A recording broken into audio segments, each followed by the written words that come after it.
नमस्कार, सत श्री अकाल, जय हिंद। मैं आशीष कृष्णा आज आपसे बात करने वाला हूँ एक और संस्था के बारे में कि भारत में एक संस्था है जिसको हम इंग्लिश में कहते हैं एनजीटी, नेशनल ग्रीन ट्रिब्यूनल, राष्ट्रीय हरित प्राधिकरण। भारत में एक संस्था है जो एनजीटी एक्ट 2010 के द्वारा बनाई गई और ये बड़ी ताकतवर संस्था है। अगर लिखित रूप में संवैधानिक रूप से देखा जाए तो बड़ी ताकतवर संस्था है। इसका काम है कि इन्वायरमेंट के केसेस को वॉच करना, उन पर सीओ मोटो लेना, पॉल्यूशन को कैसे ख़त्म किया जाए इस पे काम करना, बायोडाइवर्सिटी कैसे बचाई जाए इस पे काम करना, ठीक है, नेचुरल चीज़ों को कैसे बचाया जाए उस पे काम करना, वेस्ट मैनेजमेंट कैसे करना उस पे काम करना, इन्वायरमेंटल जो क्लासेस होते हैं उनमें कैसे काम करना, वो जो प्रभावित हैं इन सब इन्वायरमेंटल कंडीशंस से उनको कैसे रिलीफ दिया जाए उस पे काम करना। और पता है आपको, ये एक तो इसमें चेयरमैन होता है और इसमें 10 से लेके 20 तक मेंबर हो सकते हैं। मिनिमम 10 और मैक्सिमम 20 मेंबर्स होते हैं। और इसकी ब्रांचेस, मतलब इसकी जो बेंचेस हैं 5 जगहों पर है इंडिया में। एक आपके दिल्ली में है, भोपाल में है, पुणे में है, कोलकाता में है और चेन्नई में है। 5 जगहों पे है। और इसका जो चेयरमैन होता है वो चीफ जस्टिस ऑफ इंडिया के सजेशन पर सेंट्रल गवर्नमेंट के द्वारा नियुक्त किया जाता है। और सबसे बड़ी बात यह है कि दुनिया के तीसरे देश के रूप में भारत है जिसने ग्रीनरी के लिए और इन्वायरमेंटल के लिए एक अलग से ट्रिब्यूनल बनाया हुआ है।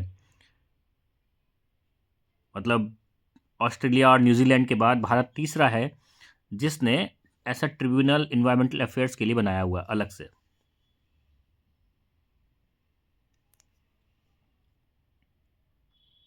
और तब भी हमारे यहाँ AQI 1000 तक पहुँच जाता है। एनजीटी के किसी चेयरमैन, किसी मेंबर, किसी की आवाज़ सुनी आपने?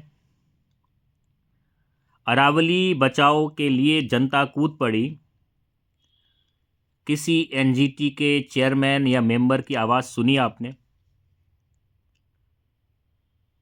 उत्तर प्रदेश के बुंदेलखंड इलाके की बहुत सारी रील्स वायरल हो रखी कि पानी लोग कैसे, महिलाएं रिस्क लेकर कुएं में कूद के पानी लेके आ रही हैं। पूरे इंडिया में इन्वायरमेंट का हाल अगर आप देखेंगे, शहरों में कानपुर, लखनऊ, लोकल जगहों पर, दिल्ली में बहुत सारे कूड़ों के ढेर पड़े हुए हैं। उसका वेस्ट मैनेजमेंट का काम करना भी एनजीटी के अंडर आता है। क्या आपने सुना कि एनजीटी ने कोई इनोवेटिव स्टेप लिया हो, एनजीटी ने कोई कार्रवाई की हो बहुत तथ्यपरक?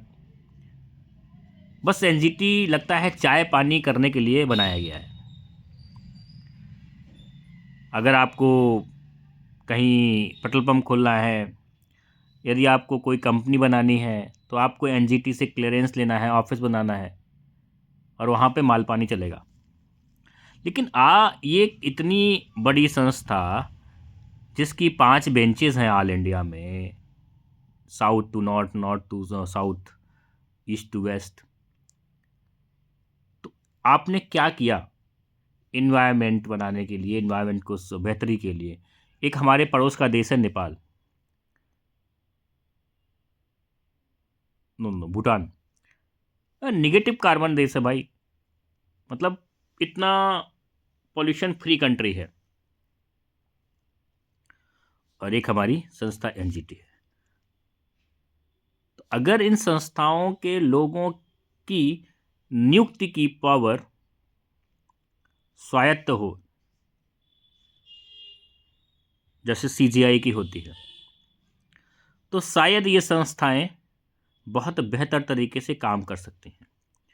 और केवल नियुक्ति की पावर ही नहीं, इन संस्थाओं में काम करने वाले जो लोग आ रहे हैं, जो चेयरमैन आ रहे हैं, जो मेंबर्स आ रहे हैं, उनका चापलूसी के दम पर आना कभी भी हमारे एनवायरनमेंट और पर्यावरण और वेस्ट मैनेजमेंट को, रिसाइकलिंग को, वाटर मैनेजमेंट को कभी भी सही नहीं कर सकता। इसके लिए अपनी फील्ड के काबिल वैज्ञानिक, काबिल समाज सुधारक, काबिल एनजीओ फर्म्स आनी चाहिए, ताकि वास्तविक रूप से धरातल पर काम दिखाई पड़े। तो एनजीटी का काम आपको क्यों नहीं दिखाई पड़ता या क्यों नहीं होता है? मैं अभी गूगल में देख रहा था, शायद एनजीटी ने 2017 में लास्ट किसी बाबा की इवेंट के बाद जो कूड़ा कचरा हुआ उसको सुओ मोटो लिया, लेकिन उसमें कोई कार्रवाई नहीं हुई खास। तो आप स्वयं विचार करिए और कमेंट में बताइए कि आखिर ऐसा क्यों हो रहा है। जय हिंद, जय भारत।